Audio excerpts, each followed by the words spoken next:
Hello guys, మామిడి టెంకల పులుసు చేస్తున్నాము.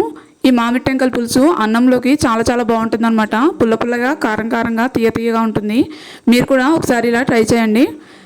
ఇక్కడ కోడిగుడ్డు సైజ్ అంతా మామిడి పండ్లు తీసుకున్నాను. అచ్చం కోడిగుడ్డు సైజే ఉందన్నమాట. మామిడి పండ్లు పెద్దవి కూడా తీసుకోవచ్చు. మాకైతే చిన్న ఉంది కాబట్టి తీసుకున్నాము. ఈ మామిడి పండ్లని తొక్క తీసి పక్కన పెట్టేసుకోవాలి. చూడండి, చాలా బాగుంది కదా. తర్వాత తప్పల్లో ఆయిల్ వేసుకొని, ఆయిల్ హీట్ అయిన తర్వాత ఆవాలు, జీలకర్ర, పచ్చిమిర్చి, కరివేపాకు, ఉల్లిపాయలు, వెల్లుల్లిపాయలు కూడా వేసుకొని బాగా ఫ్రై చేసుకోవాలి. ఉల్లిపాయలు త్వరగా ఫ్రై అవ్వాలనుకుంటే సాల్ట్, పసుపు వేసుకొని ఫ్రై చేసుకోండి. ఇప్పుడు మామిడి టెంకలు కూడా వేసుకొని కొద్దిసేపు ఫ్రై చేసుకోవాలి.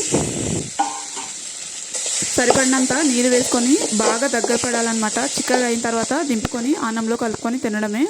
చాలా చాలా టేస్ట్గా ఉంటుంది. మీరు కూడా ట్రై చేయండి. చూడండి, కారం కూడా వేసుకున్నాను, చెప్పడం మర్చిపోయాను. చాలా చాలా బాగుంటుంది. ఒక్కసారి మీరు కూడా ట్రై చేయండి. నీళ్ళేసిన